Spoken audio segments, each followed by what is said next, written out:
Howdy there, thrill seekers. Take a look at this shirt.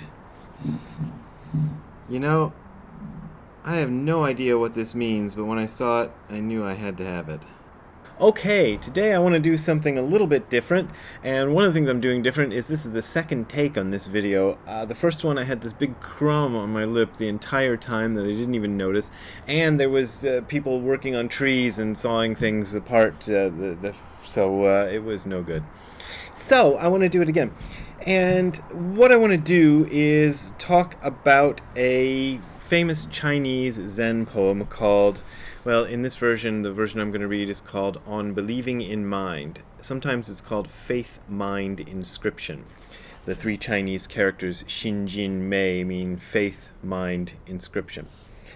So it's an unusual title, but this is one of many pieces of Zen literature that I think anybody who is into Zen, anybody who's going to run around telling their friends, hey, I'm into Zen, they ought to at least be familiar with. And so I'm not going to try to give a definitive commentary on this right now, but I'm just reading it to you to make sure that my viewership is at least familiar with this. And I'll comment a little bit here and there on the piece as I go, but mainly this is just to kind of call your attention to the piece. It was probably composed around the year 600 AD or 600 CE, depending on how you like to call it, by a person who in Japanese is known as Sosan. And in Chinese, I think it's more like Sun Tsan, which sounds a little bit like Sun Tsan, the Korean Zen master, I think he's passed away now, but contemporary. It's not that guy. So Sosan was supposedly the third ancestor, the third patriarch, depending on which word you like to use, of Zen in China, which would mean Bodhidharma, Huikei, I think, and then Sosan. Not sure I'm getting that right, but anyway, number 3 in that lineage. And so let's just read his poem. The perfect way knows no difficulties, except that it refuses to make preferences. Only when freed from hate and love, it reveals itself fully and without disguise. Now, I had remembered this poem starting out something like, the great way isn't difficult, it just avoids picking and choosing. And I looked for that version, but I couldn't find it. But I think this version is good enough for our purposes. Avoiding picking and choosing means that picking and choosing is kind of an illusion. We can pick and choose, but we don't have all that much choice in life. Things are just kind of come at us and we have to respond as they are. So let's keep going. A tenth of an inch's difference, and heaven and earth are set apart. If you wish to see it before your eyes, have no fixed thoughts either for or against it. Now, I don't know what Professor Suzuki is translating as it here. Maybe he's not translating anything, because sometimes in order to make these make sense in English, you have to add words. So maybe he just added that word. But if we just go with the word it, I would say that the it in this sense means the great cosmic it. Inmo in Dogen's words, the unnameable something that is the universe and is you. To set up what you like against what you dislike, this is the disease of the mind. When the deep meaning of the way is not understood, peace of mind is disturbed to no purpose. So liking and disliking, again, this is the problem. You can like whatever you like and dislike whatever you like. If you like pistachio ice cream better than chocolate ice cream, that's fine. But holding on to like and dislike, that's where we become, where we get difficulties. The way is perfect like unto vast space, with nothing wanting, nothing superfluous. It is indeed due to making choice that its suchness is lost sight of. I hate that word suchness. I shouldn't say hate. Everybody gets mad if you say hate. I hate that word suchness though, because it's such a fakey made up word. But then again, it's hard to express some of these things in any other way. The other Suzuki, Shunryu Suzuki, used to say things as it is. That was his version of suchness. Suchness just means thusness, things as it is. Pursue not the outer entanglements, dwell not in the inner void. Be serene in the oneness of things, and dualism vanishes by itself. One of the problems with some philosophies that get into this sort of deep spiritual stuff, is this tendency to dwell in the inner void. So in their desire or their attempt to not pursue outer entanglements, they get too involved in the inner void. And what Zen tries to do is find that sweet spot in the middle where you're not dwelling in the inner void and you're not getting entangled in outer things. When you strive to gain quiescence by stopping motion, the quiescence thus gained is ever in motion. As long as you tarry in the dualism, how can you realize oneness? And Dogen says something like, our attempts to cure the disease redouble the disease, or something like that. I can't remember that. But it's just the idea of forcing yourself to be quiet only makes the mind more noisy. So that's not what we're getting at. And I think this is a mistake a lot of people make in meditation, is trying to force quietness upon themselves. Just allow the quietness that already exists to manifest. And when oneness is not thoroughly understood, in two ways loss is sustained. The denying of reality is the asserting of it, and the asserting of emptiness is the denying of it. Reality is kind of a funny word here. I think what they're going after is material reality, and let's read the footnote that Professor Suzuki provides, because I think this is a good one. This means when the absolute oneness of things is not properly understood, negation as well as affirmation tends to be a one-sided view of reality. When Buddhists deny the reality of an objective world, they do not mean that they believe in the unconditioned emptiness of things. They know that there is something real which cannot be done away with. When they uphold the doctrine of emptiness, this does not mean that all is nothing but an empty hollow, which leads to self-contradiction. The philosophy of Zen avoids the error of one-sidedness involved in realism as well as in nihilism. And I think by realism he means materialistic realism, realism in quotes. In probably the time that he wrote this, that would have been the kind of standard way to talk about materialism as realism. No copyright date on this, but it's pretty old. Wordiness and intellection. The more with them, the further astray we go. Away, therefore, with wordiness and intellection, and there is no place where we cannot pass freely. Now, one of the great ironies of Zen is that it's against wordiness and intellection, but there's probably more written material about Zen than there is about any philosophy or religion in the world, but there you go. When we return to the root, we gain the meaning. When we pursue external objects, we lose the reason. The moment we are enlightened within, we go beyond the voidness of a world confronting us. Transformations going on in an empty world which confronts us appear real all because of ignorance. Try not to seek after the true, only cease to cherish opinions. There's some advice a lot of us could use. Try not to seek after the true, only cease to cherish opinions. Oh, Ziggy, what are you doing? Ziggy just appeared right below me here. Okay. Abide not with dualism. Carefully avoid pursuing it. As soon as you have right and wrong, confusion ensues, and mind is lost. And mind there is with the big M, the mind that is fences, trees, tiles, and pebbles, the sun, the moon, and the stars, in Dogen's way of explaining mind. The two exist because of the one, but hold not even to this one. When a mind is not disturbed, the 10,000 things offer no offense. No offense offered, and no 10,000 things. No disturbance going, and no mind set up to work. That's mind in the small m. The subject is quieted when the object ceases. The object ceases when the subject is quieted.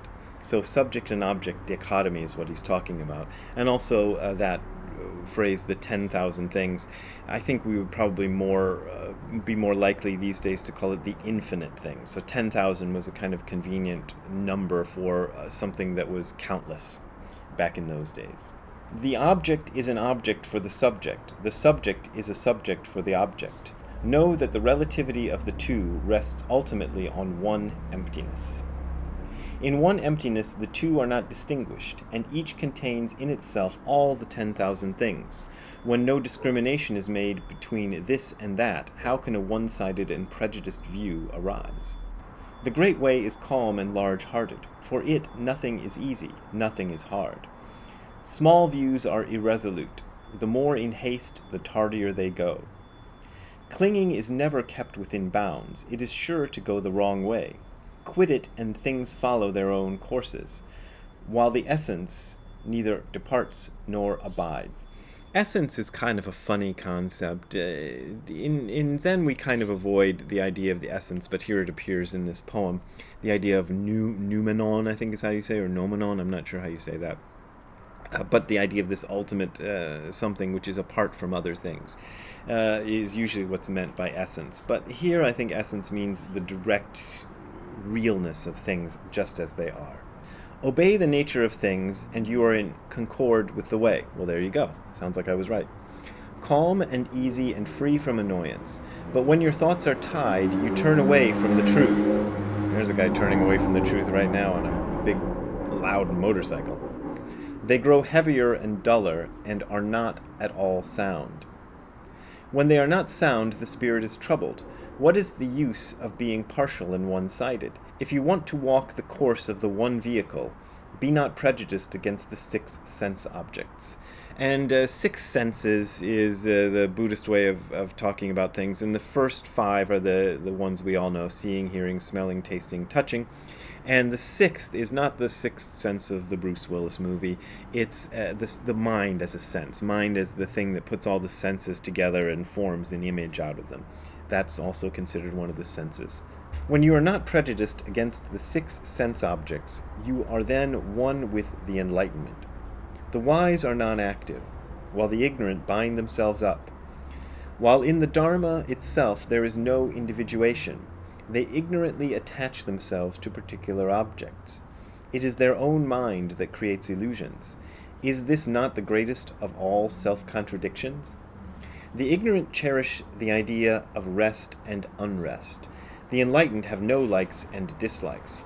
All forms of dualism are contrived by the ignorant themselves.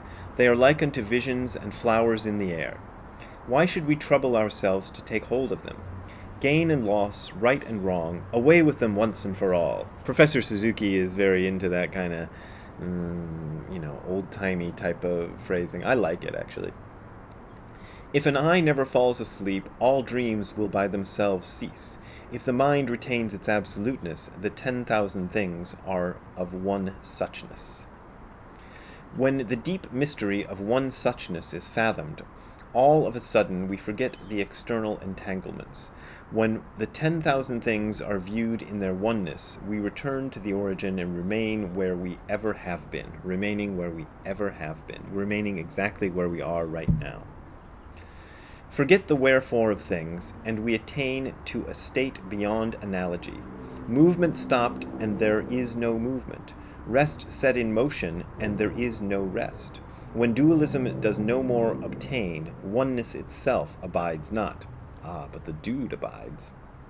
And movement stopped. Again, he's talking about the kind of a mistake a lot of people make in Zen practice is to try to stop all movement of the mind, and that's not what we're doing. The ultimate end of things, where they cannot go any further, is not bound by rules and measures. In the mind harmonious with the way, we have the principle of identity, in which we find all strivings quieted. Doubts and irresolutions are completely done away with, and the right faith is straightened. There is nothing left behind. There is nothing retained. All is void, lucid, and self-illuminating. There is no exertion, no waste of energy. This is where thinking never attains. This is where the imagination fails to measure. In the higher realm of true suchness, there is neither self nor other. When direct identification is sought, we can only say, not two. And the footnote says Tattvam Asi, which is an interesting, thou art that. That's from the Hindu philosophy, from Vedanta philosophy. But Professor Suzuki kind of says not to is reference to that. Interesting choice there, Professor Suzuki. In being not two, all is the same. All that is comprehended in it. The wise in the 10 quarters, they all enter into this absolute reason. This absolute reason is beyond quickening, or time, and extending, or space. So what he really says is beyond quickening and extending, and then in parentheses, time and space. So time and space are ultimately an illusion. Somebody was commenting on my last blog post where I talked about there is one observer observing everything in the universe, saying, well, because of the speed of light, that can't possibly be. But time and space are an illusion. For it, one instant is 10,000 years, whether we see it or not. It is manifest everywhere in all the 10 quarters. Infinitely small things are as large things can be, for here no external conditions obtain. Infinitely large things are as small things can be, for objective limits are here of no consideration. What is the same as what is not. What is not is the same as what is. Where this state of things fails to obtain, indeed, no tarrying there. So don't hang around there, which is where we usually are most of the time. One in all in one, or one for all for one, as the Three Musketeers said. If only this is realized, no more worry about your not being perfect. Zero Defects has this song we've been working on, and I think the recording is more or less complete and mixed, called Not Perfect, so we're going to release that to the world pretty soon, I hope. Not perfect! But anyway, don't worry about being not perfect. Where mind, with a capital M, and each believing mind are not divided, so mind is the great mind and believing mind is the individual mind. Where mind and each believing mind are not divided, and undivided are each believing mind and mind, this is where words fail, for it is not of the past, present, and future. The end. So, like I say, this is one of those poems I think everybody who is into Zen ought to know, and I'm just kind of introducing it to you here. Maybe if there's interest, I can talk more about it, but I wanted to kind of present it today and just let you hear what it is. So, there you heard it. I hope you enjoyed it. If you want to send money for me to buy more books about Zen, or t-shirts like this, or dog food and people food, you can go to the URL you're seeing on the screen below, which is hardcorezen.info/donate. That is hardcorezen.info/donate. That will take you to my PayPal and Patreon links, and those are my main ways of making a living these days, pretty much my only source of income, bar a few things here and there. So I really appreciate your support, and that's how I keep going. But as always, this is offered for free, so you don't gotta pay if you don't want to pay. We will see you next time. Have a good time all the time. Bye. Hey Ziggy, what do you think of all that tree trimming stuff? You don't like all that noise, huh? No, I don't either. Well, let's hope it ends soon, huh? Bye.